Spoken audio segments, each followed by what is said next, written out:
अस्सलाम वालेकुम and a very warm welcome. आप देख रहे हैं आज पाकिस्तान। मैं हूं सिद्रा इकबाल और उम्मीद करती हूं कि आप सब खैरियत से होंगे। सबसे पहले जी शुरुआत करते हैं पूरी दुनिया पे मंडलाते हुए नए खतरे के बारे में, जिसका नाम है ओमिक्रॉन, जो कि एक वेरिएंट है कोविड-19 का। इस वक्त हाई रिस्क इसको कहा जा रहा है। G7 ममालिक ने भी इसकी तरफ दुनिया की तवज्जो दिलवाई है कि बड़ा अहम है कि इसको सीरियसली लिया जाए और उसके लिए रोकथाम के लिए अमल किए जाएं। इस वक्त आपको बताते चलें कि कई ममालिक हैं जहां पे एक्सट्रीम मेजर्स लिए जा रहे हैं। नेदरलैंड्स में ऑलरेडी लॉकडाउन लग चुका है। जापान में तमाम गैर मुल्की जो जापान आना चाहते थे उनके लिए तमाम तैयारे बंद हैं, फ्लाइट्स बंद हैं और किसी भी गैर मुल्की को जापान में आने की इजाजत नहीं है। दूसरी तरफ खास तौर पे जो इसका नजला गिर रहा है वो अफ्रीकन कंट्रीज में है, क्योंकि कई लोगों का मानना है कि शायद इसकी जो ओरिजिनेशन है वो वहां से हुई है। और इस पे हमने देखा कि साउथ अफ्रीका के हुकाम ने और उनकी गवर्नमेंट ने बाकायदा तौर पर प्रोटेस्ट भी किया है कि ये मुनसिफाना रवैया नहीं है, उनको सिंगल आउट किया जा रहा है। बहरहाल जी लोकली भी अगर देखें तो इस वेरिएंट को खास तौर पे बहुत खतरनाक और हाई रिस्क करार दिया गया है बाय द NCOC। और असद उमर साहब का कहना है कि पाकिस्तान के पास चंद ही हफ्ते हैं, ये इनएविटेबल है कि ये कोरोना का वेरिएंट पाकिस्तान में आएगा, लेकिन इसके लिए तैयारी हमें अभी करनी है और SOPs का खास ख्याल रखना है। पाकिस्तान ने भी हांगकांग और 6 मुख्तलिफ अफ्रीकी ममालिक से आने वाली फ्लाइट्स को बंद कर दिया है। आइए दिखाते हैं इस पर्टिकुलर वेरिएंट के बारे में आपको ये खुसूसी रिपोर्ट।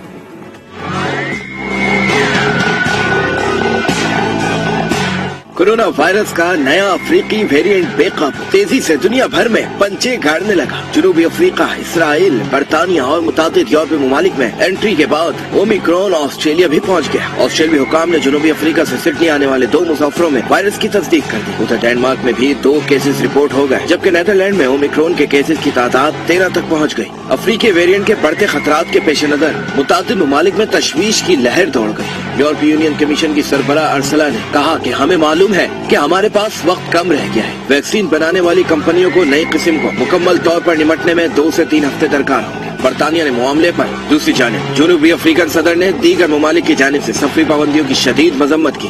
सदर सिरिल रामापोसा ने कहा कि नाइंसाफी पर मबनी आलमी रद्द-ए-अमल पर शदीद अफसोस है। फौरी तौर पर सफरी पाबंदियां हटाने का मुतालबा कर दिया। जी जनाब, और खास तौर पे जो गैर तरक्की याफ्ता ममालिक होते हैं जो इस सफ में वैसे ही पीछे हैं और पिछले 2 सालों में काफी सफर कर चुके हैं, उन पे सफरी पाबंदियां आयद करना उनकी मईशत को मजीद मुश्किलात में डाल सकता है। यही कहना है जिस तरह के आपने देखा कि साउथ अफ्रीकी हुक्काम का भी। आइए देखते हैं कि दुनिया भर में बदलती हुई सफरी पाबंदियां, अल्लाह अल्लाह करके तो हमें लगा था कि दुनिया दोबारा अपनी पुरानी रविश पे आने लगी है, सफर करना आसान होने लगा है और शायद कई ममालिक जो वैक्सीनेशन को एक्सेप्ट करने की बात कर रहे थे, उन्होंने अब जाकर तो वो वैक्सीनेशन जो पाकिस्तान में लग रही हैं, दुनिया भर में लग रही हैं, उनको एक्सेप्ट किया था। लेकिन इस नए वेरिएंट की वजह से इस वक्त किस तरह सूरत हाल बदली है, आइए आपको दिखाते हैं इस रिपोर्ट में।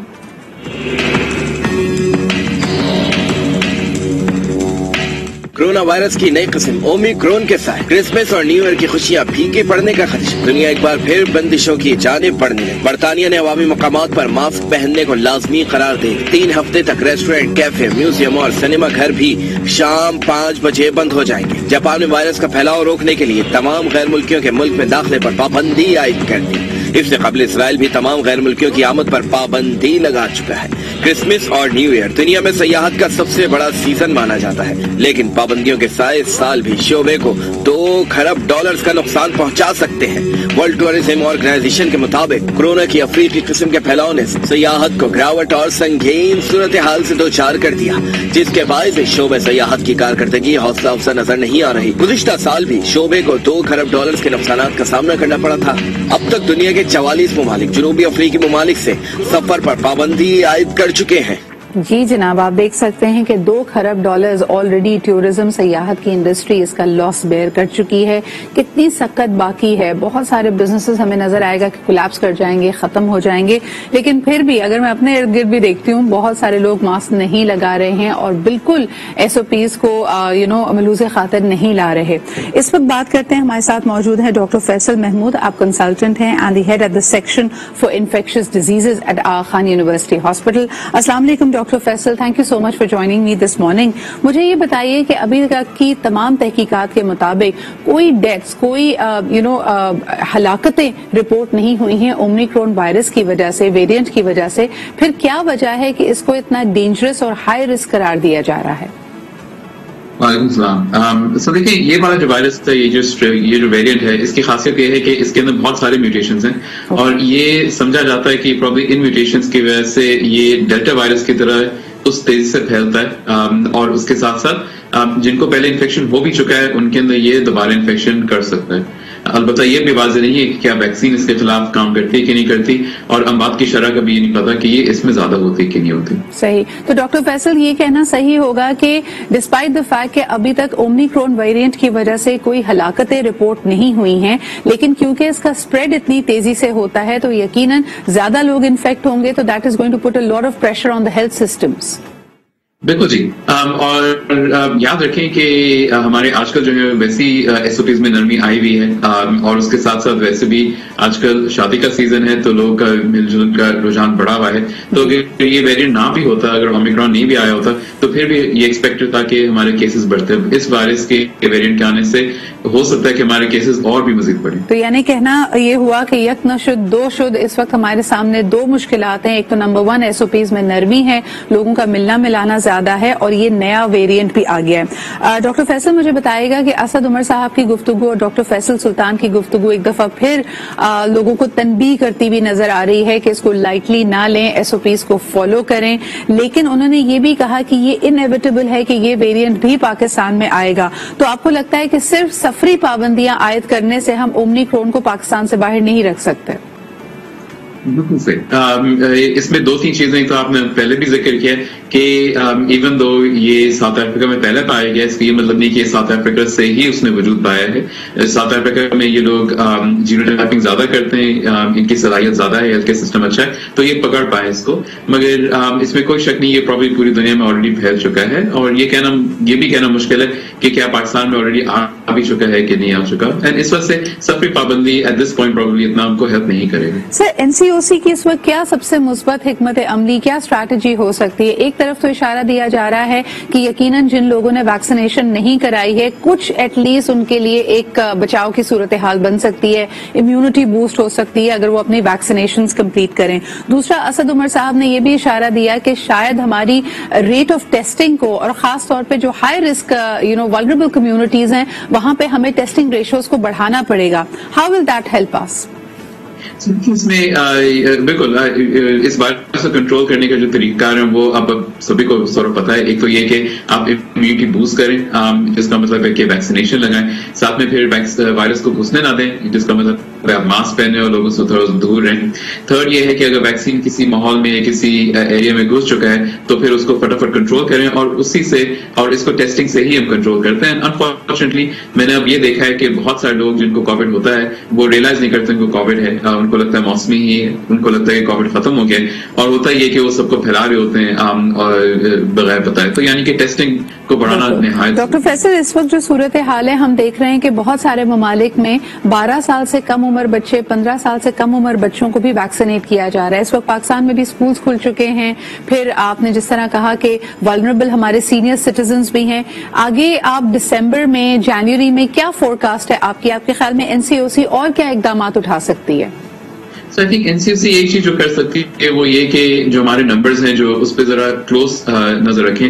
मैं आपको ये बता सकता हूँ कि एटलीस्ट पिछले हफ्ते से मैंने एटलीस्ट कोविड के पेशेंट जो हैं वो बढ़ते हुए देखना शुरू कर दिया है दोनों क्लिनिक्स के अंदर, और जो पेशेंट्स अस्पताल में आ रहे हैं. तो ये ग्रेजुअली थोड़ा सा बढ़ रहा है. जितनी जल्दी ये आप एसओपीज को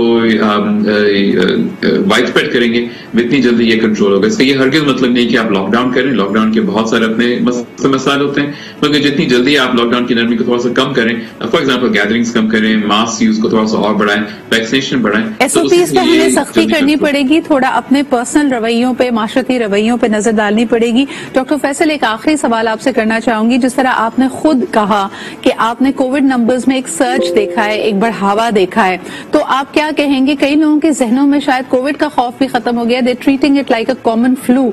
मुझे बताइए कि मोर्टेलिटी रेट्स इस वक्त जो म्यूटेटेड वेरिएंट्स मार्केट में और हमारी सोसाइटी में मौजूद हैं, जो नया सर्ज आप देख रहे हैं, उसमें हमारा मोर्टेलिटी रेशो क्या है? बहुत अच्छा सवाल है, एंड अनफॉर्चुनेटली एटलीस्ट ओमिक्रॉन के बारे में वी कांट रियली टेल कि मोर्टेलिटी रेट ज्यादा है कि नहीं है। आई थिंक नेक्स्ट 1 से 2 हफ्ते में ये चीजें और वाज़ेह हो जाएंगी कि इसमें मोर्टेलिटी रेट ज्यादा है या नहीं है। अलबत्ता ये जरूर है कि हमारे एटलीस्ट कोविड के इलाज के तरीका हमारे काफी बेहतर हो गए। मोर्टेलिटी रेट हमारे वही तकरीबन 2% पे है, पर याद रखें कि जिनकी उम्र ज्यादा है उनके अंदर मोर्टेलिटी रेट इवन 14 से 25% तक भी जा सकती है। सर, एक आखिरी सवाल मैं आपसे जरूर करना चाहूंगी। इस वक्त बार बार खुसूसी तौर पे फोकस किया जा रहा है कि जिन लोगों ने पहली और दूसरी डोज वैक्सीनेशन की नहीं लगवाई है वो फौरी राब्ता करें और अपनी डोजेज को कंप्लीट करें। मुझे ये बताइए, पाकिस्तान ने बाकायदा वैक्सीनेशन का आगाज सीनियर सिटीजन्स के लिए तकरीबन हमने देखा कि फरवरी मार्च में कर दिया था। मार्च से लेके अब तक हम देख रहे हैं कि 9-10 महीने का अरसा गुजर चुका है, तो क्या सीनियर सिटीजन्स को या उन लोगों को जिन्होंने मार्च में अप्रैल में अपनी पहली डोजेजेस लगवा दी थी, क्या उनको बूस्टर शॉट्स की जरूरत है? बहुत अच्छा सवाल है, ये बहुत मुश्किल सवाल, क्योंकि अगर आप इसको कंट्री लेवल पे देखें तो सवाल ये बनता है कि अगर आपके पास 50% ऐसी कौम है जिसको पहली वैक्सीन भी नहीं लगी, और उसके अलावा आपके पास एक ऐसा पॉपुलेशन जिसके अंदर ऑब्वियसली एक्स्ट्रा डोज लगाने से प्रॉब्लम आपको फायदा होगा, तो ये बैलेंस करना कि क्या हम लोग ज्यादा से ज्यादा लोगों को वैक्सीनेट करें या जो लोगों को थोड़ी सी इम्यूनिटी है उनकी इम्यूनिटी को बूस्ट करें ताकि मोर्टेलिटी बेहतर हो। और इसी पे काम हो रहा है टू सी कि दोनों में से कौन सा फैसला बेहतर है, ये दोनों ही करें। मगर ये from a public health stand point ये थोड़ा सा मुश्किल फ्रॉम द स्ट्रेटेजिक लेवल आपने बिल्कुल सही कहा कि शायद पॉलिसी लेवल पे ये मुश्किल होगा, लेकिन आप लोगों को क्या तजवीज देंगे कि अगर वो अफोर्ड कर सकते हैं, should they go for a booster shot, especially senior citizens?